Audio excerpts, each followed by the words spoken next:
welcome to episode 3 of PJNB TV on YouTube.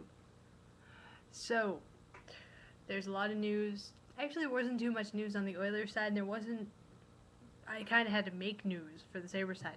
So basically, we're going to bring up what I had for the Sabres, bring up what I had for the Oilers, and then we're just going to span the NHL. Because we can do that.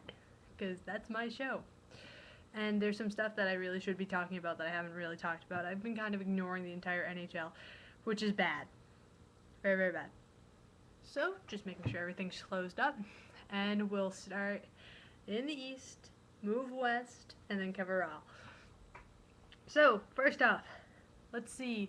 Rosters are still being molded in Sabresville. First off, we have a little slimming down. Gerbe and Weber are sent back to Portland.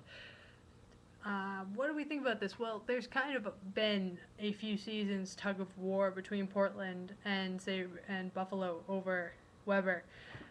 He seems to be spending a lot more time in the AHL than I kind of like him to have, because he's definitely shown potential and a lot of good skill here. That being said, I do see his place. He does do great things in Portland. He's probably the best defenseman they have, considering we keep taking him. And I don't know if Lindy Ruff sees him as he's just not good enough for us. He likes our guys more. Both are very, very viable.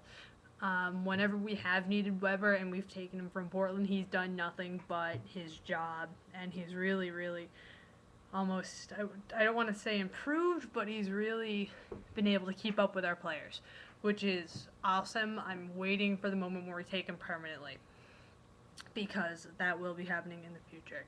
Gerbe, we all know how I feel about Goebbels. I love him to death because he's cute and adorable and small. He was sent back down, and, I can understand why we'd set him down. He's not a physical player at all. I don't think he really has the stature capability to be a physical player. He's a great goal scorer, but we have goal scorers already, so that's not really what we need. He will get his chance. We keep taking him up. We keep focusing on him. He's on our radar as a Sabres club, so he will be up soon for anyone waiting for Goebbels. But it's just, again, we don't need a goal scorer right now. We need some physical play. With us getting rid of Petey and apparently getting rid of Cody McCormick, we need to kind of focus as a team to get that physical play there. The roster has been finalized for the fate of Tim Kennedy and Tyler Myers. Good. Basically, Ruff has said that Kennedy has done nothing but hard work in the preseason, and we've all seen it. We can see how he's improved. I've watched him, and he's done fantastically in that one game I went to. He was very much a player I was excited to watch, as was Tyler Myers. Tyler is, he's a massive tree of a human being.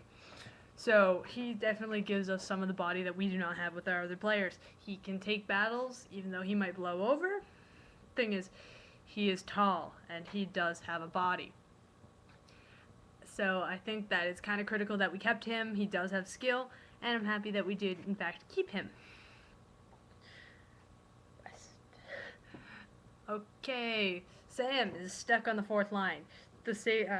Yesterday, they were talking about how Sam had been moved down. I didn't really consider it that big of news in Oilerville until today, where the preseason records had said that he stayed there. Is this the right place for Sam? I'm not sure. I don't know what to say about it. I usually think of Sam as a second to third string. He played with Horkoff and Hemsky a lot in the past 2 years on their line. They're, of course, one of the first two lines. Changes depending on whose mood it was. Then again, we are under new management, so it's not surprising to see Sam move around. Sam is a great goal scorer. He's more of a playmaker, which is what I admire in him. And I'm just not sure if the fourth line is the right place for him. I tend to think fourth line is more of a Strattini, Brodziak kind of place, not so much a Sam place. Unless Sam is bringing some offensive play to that line, then he can stay, and then I can see what Pat Quinn is trying to do. That's all I have for Oilers, other than the fact that JDD Delorier, I really don't like saying his name because it's very, very hard. So you'll hear me call him JDD. His pads are orange. I don't see this. Why did the Oilers have to talk about this? I don't see the significance. Maybe just keeping everyone in the loop. Again, no Oilers. I'm scrambling for Oilers news. So, moving on to the entire NHL. Yay! So this morning, I was very surprised to see that 2 games had already been done. What? Oh, well, that's because we did our usual thing where we do the preseason exhibition games over in Europe. Sorry, I almost said England. Yay! Florida versus Finland. Can't tell you what the actual team's name is because I don't speak Finnish. So, and then it was the Red Wings, Detroit versus Sweden again. I don't speak Swedish either. So, our teams dominated in both facets. It was 2-0 Panthers in the Panthers-Finland game and 3-0 Wings in the Detroit Wings-Swedish game. Is that surprising to me? I'm not too sure. Considering we get a lot of our players from those 2 countries, I wonder why there's so lack of scoring. It might be just a bad day, or there might actually be a significant advantage. Maybe because we've had the entire season, I'm not sure. But it's interesting nonetheless. I like to see good old American blood kick ass. To be white class American and punk. Basically, this also happened a while ago. Gretzky resigned as coach of the Coyotes. This makes me very sad. I actually liked him there. I've heard people say that he sucked at coach. I've heard people say that they're going to miss him. Personally, I'm going to miss him. I hope that he stays involved with the organization or hockey in general. There's no way I can see that Gretzky ever leaving hockey. He's such a key player. He is the great one, hopefully to be replaced by John Tavares, because I just want to see that kid succeed and have my own generation marked. But nonetheless, it's very sad to see Gretzky resign due to all this bullshit, excuse my language, with people trying to buy out Phoenix and whatnot. And for anyone who says Phoenix sucks because of Gretzky, I kind of would like to debate that. Phoenix is also a desert, and I don't really think you can have great hockey in a desert, because ice rinks are cold and deserts are not. What might be the saddest, especially for my Leafs fans who are friends. I've got 2, Greg and Travis. Sorry, boys. Matt Sundin retired. It's been fun, Matt. It's been fun. Fun watching you play. You were quite a staple. It was fun seeing you waive the no trade clause a year ago, and then see you go to Vancouver. I loved Vancouver. I don't know what to say. Really, he's had a good career. He's had a fantastic career. He's an old guy. He's got to move on with his life. I'm not holding any ill effects against him. I understand. And people move on.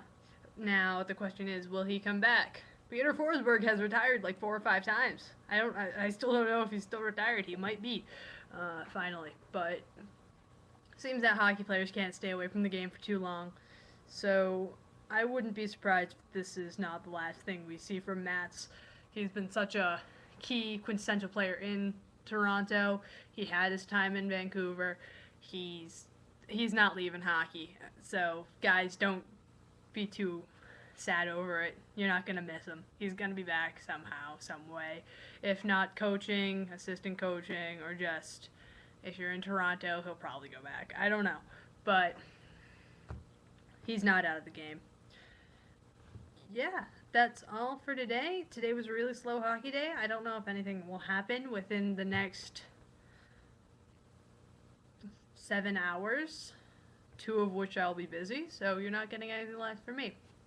So, this has been your favorite juice box, signing out. PJ. See you tomorrow.